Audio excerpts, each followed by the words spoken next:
what's up? Welcome back dito sa ating Child It's Mobs TV. Alright, so tayo nagbabalik muli mga babayan at ngayon ay pag-uusapan natin ano itong video ni Senator Chis Escudero na kung saan ay kumakalat po mga babayan. Viral po ngayon ang video na ito at talaga namang nagulat ang sambayan ng Pilipino nang inilabas po ang video na ito. Ano ang nilalaman ng video na ito mga babayan? Yan ang ating alamin at pag-uusapan, pero syempre bago ang lahat, kayo'y aking inimbitahan, pakisubscribe naman po ang ating channel. I-click na rin po ang notification bell at syempre, huwag pong kakalimutan, pakilike po ang ating video ngayon.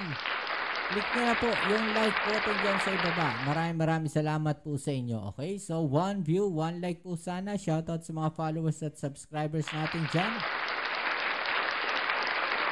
Alright, so ano itong kumakalat at viral video ngayon ni Senator Chis Escudero, mga kababayan, na kung saan talaga namang nagulat ang ating mga kababayan dahil mainit nga po ang issue at usapin dito po sa insertions mga kababayan ng bilyong-bilyong halaga o budget mga kababayan na ito nga sinasabing insertion ni Senator Chis Escudero.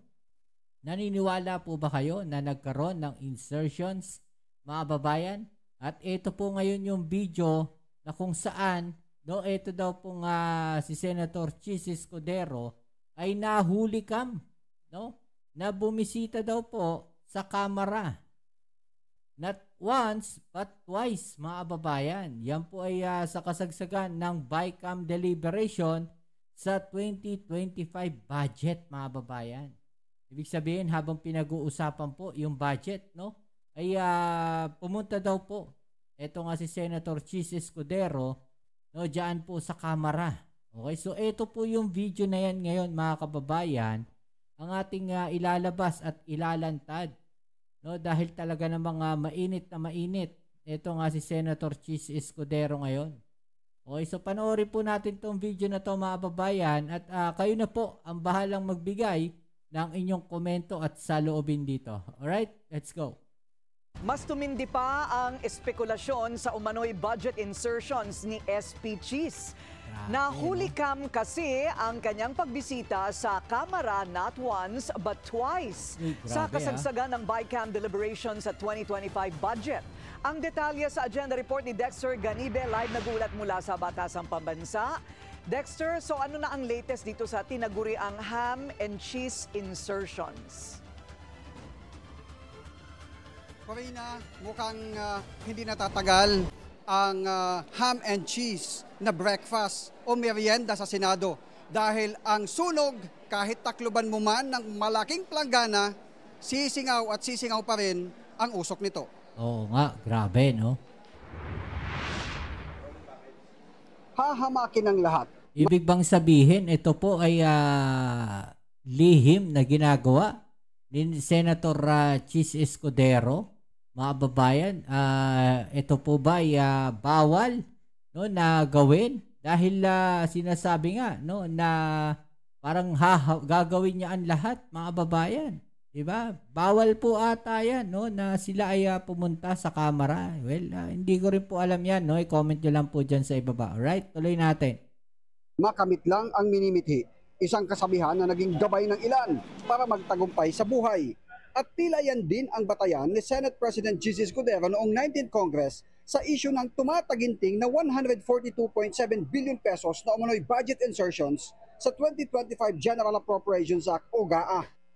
Sa video na nakuha ng Politico.com mula sa security footage ng Batasang Pambansa, makikita si SP Chis sa North Wing hallway papasok sa tanggapan ni House Speaker Martin Romualdez. Naka-rubber shoes siya, maong pants at printed shirt. Ang oras, pasado 2:00 ng hapon. Ang petsa, November 30. Ibig bang sabihin parang lumalabas na nag-usap itong si Senate President Chis Escudero tsaka si Romualdez? May sabwatan ba mga kababayan? Anong meron mga kababayan, di ba? Bonifacio Day, holiday. Nasundan ito ng isa pang pagbisita sa House.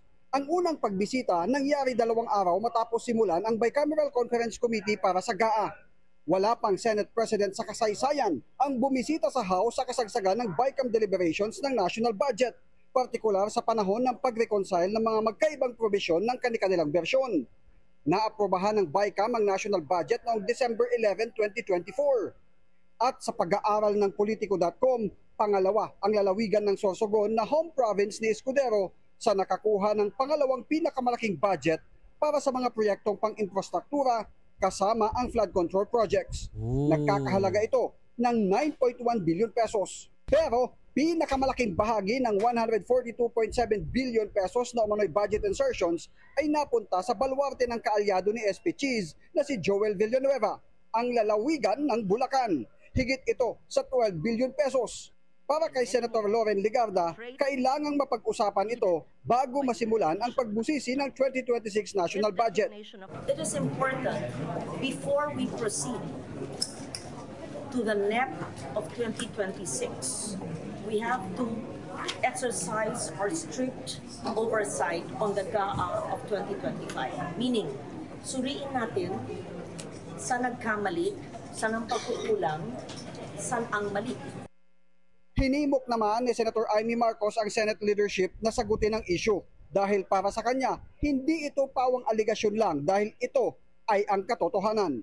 To my mind, it's not an allegation, it's the truth. Kaya hindi ako pumirma ng budget 2025. Alam po ninyo yun.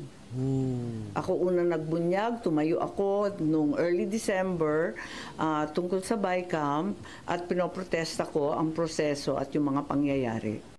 Ilang beses na nating hininga ng komento si SP Cheese. So, ibig sabihin, mulat sa pool, alam na ni Senator Amy Marcos na merong parang hocus-pocus. Grabe, Pero wala pa siyang tugon hanggang sa ngayon. Do hereby solemnly swear. Corina, kung issue ng Pogo ang nagpa-standing ovation noong nakaraang taon sa sona ng Pangulo, ngayon naman ang issue ng flood control projects ang nagpadagundong sa loob ng plenary session ng House of Representatives ilang minuto bago matapos ang kanyang sona. Nang talakayin niya ang issue ng flood control projects, palakpakan at standing ovation ang marami sa plenaryo ng Kamara. Siya daw mismo ay nakita ng kanyang dalawang mata ang mga pagbaha sa maraming lugar sa bansa nitong nagdaang linggo. At take note mga ka-agenda, Corina, dito nyo unang napanood at napakinggan ang mga eksklusibong report kaugnay ng 142.7 billion pesos na budget insertions para ngayong 2025.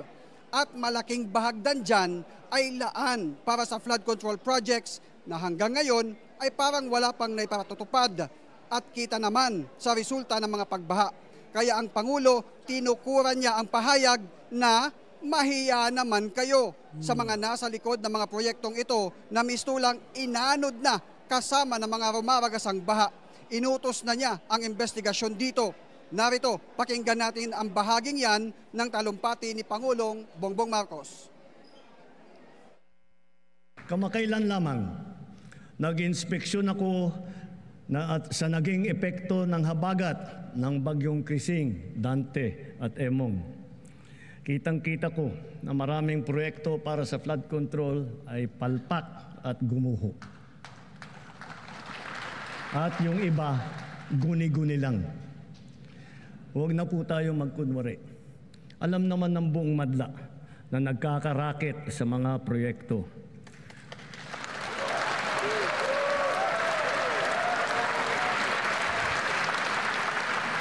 Mga kickback, mga initiative, errata, SOP, for the boys.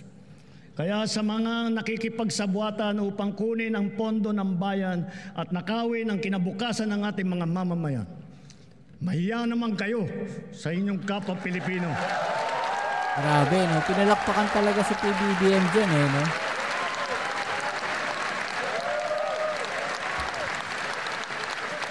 Mahiya naman kayo sa mga kabahayan nating naanod o nalubog sa mga pagbaha. Mahiya naman kayo, lalo sa mga anak natin na magmamana sa mga utang na ginawa ninyo nang binulsan nyo lang ang pera.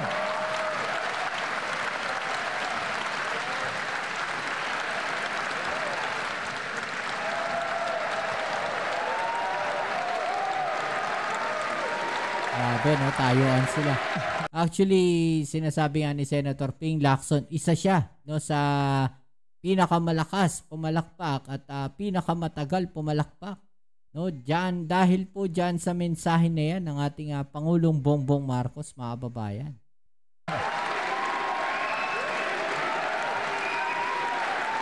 Ay, si Chis nasa likod, oh.